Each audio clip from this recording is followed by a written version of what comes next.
வணக்கம். இன்றைக்கி நம்ம பார்க்க போகிற சமையல் ஒரு சூப்பரான சிக்கன் சால்னா எப்படி செய்யலாங்கிறத பார்க்கலாம். இட்லி, தோசை, ஊத்தப்பம், சப்பாத்தி, பரோட்டா எல்லாத்துக்குமே அட்டகாசமாக இருக்கும். வாங்க எப்படி செய்யலாங்கிறத பார்க்கலாம். இப்போ ஒரு குக்கர் எடுத்துக்கலாம். கொஞ்சமாக எண்ணெய் விட்டுக்கலாம்.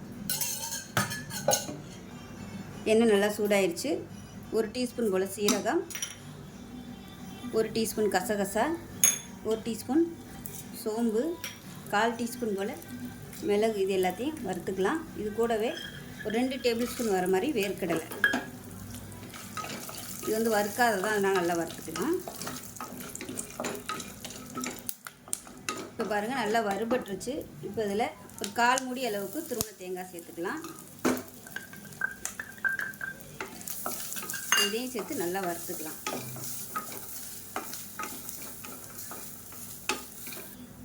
இப்போ பாருங்கள், இது நல்லா வறுபட்டுருச்சு. எல்லாமே ஆறுனதுக்கப்புறமா மிக்ஸி ஜாரில் சேர்த்து நல்லா நைஸாக அரைச்சிக்கலாம். இப்போ ஒரு குக்கர் எடுத்துக்கலாம். இப்போ தேவையான அளவுக்கு எண்ணெய் சேர்த்துக்கலாம். எண்ணெய் நல்லா சூடாயிருச்சு. 1 டீஸ்பூன் போல் சோம்பு சேர்த்துக்கலாம்.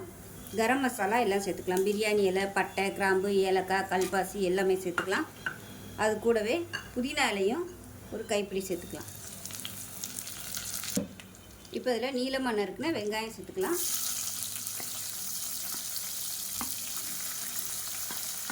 இந்த சால்னா வந்து நீங்கள் தேங்காய் எண்ணெயில் பண்ணிங்கன்னா டேஸ்ட்டு சூப்பராக இருக்கும். விருப்பம் இருந்தால் நீங்கள் தேங்காய் எண்ணெய் ஊற்றி பண்ணுங்கள், நல்லாயிருக்கும்.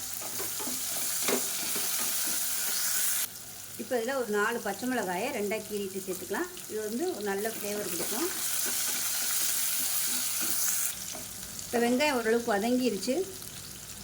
அதில் 1 டேபிள் ஸ்பூன் அளவுக்கு இஞ்சி பூண்டு பேஸ்ட்டு சேர்த்துக்கலாம். இஞ்சி பூண்டு பேஸ்ட்டு பச்சை வாசனை போக வதக்கியாச்சு. மீடியம் சைஸாக 2 தக்காளி சேர்த்துக்கலாம். தக்காளி நல்லா குழஞ்சி வர அளவுக்கு வதக்கிக்கலாம். இப்போ இதில் மஞ்சள்தூள் சேர்த்துக்கலாம். உப்பு கொஞ்சமாக சேர்த்துக்கலாம். இப்போ தக்காளி நல்லா மசிய ஆரம்பிச்சிருச்சு. இப்போ 1/2 கிலோ அளவுக்கு எலும்பு இல்லாத சிக்கனை சேர்த்துக்கலாம். இப்போ இதையும் நல்லா வதக்கி விட்டுக்கலாம்.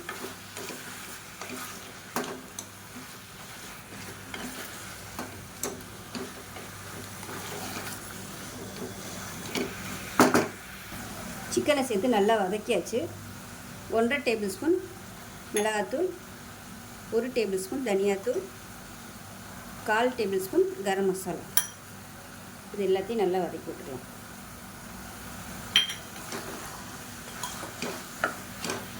மசாலா சேர்த்து நல்லா வதக்கியாச்சு. இப்போ நம்ம அரைச்சி வச்சுருக்க இந்த பேஸ்ட்டையும் சேர்த்துக்கலாம்.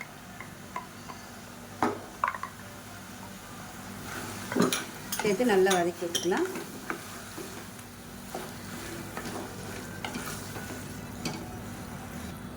இப்போ பாருங்கள், பேஸ்ட்டு சேர்த்து நல்லா வதக்கியாச்சு. இப்போ தண்ணி சேர்த்துக்கலாம். தண்ணி நல்லா சூடு பண்ணிவிட்டு சேர்த்துக்கோங்க.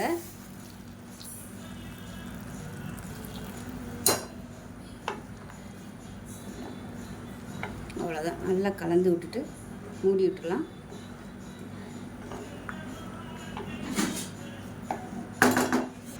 இப்போ குக்கரை மூடி வச்சுட்டு நல்லா ஒரு 4 விசில் விட்டுட்டு ஸ்டீம் போனதுக்கப்புறம் பார்க்கலாம். இப்போ நமக்கு சிக்கன் சால்னா எப்படி இருக்குன்னு பார்க்கலாம். பாருங்கள், சூப்பராக வந்துருச்சு. சப்பாத்தி, பரோட்டா, இட்லி, தோசை எல்லாத்துக்குமே அட்டகாசமாக இருக்கும். செஞ்சு பாருங்கள். செஞ்சு பார்த்துட்டு எப்படி வந்துச்சுங்களா சொல்லுங்கள். வீடியோ பிடிச்சிச்சுன்னா லைக் பண்ணுங்கள், கமெண்ட் பண்ணுங்கள், சேனலை சப்ஸ்கிரைப் பண்ணுங்கள், பக்கத்தில் பெல் பட்டனை ப்ரெஸ் பண்ணுங்கள். நன்றி.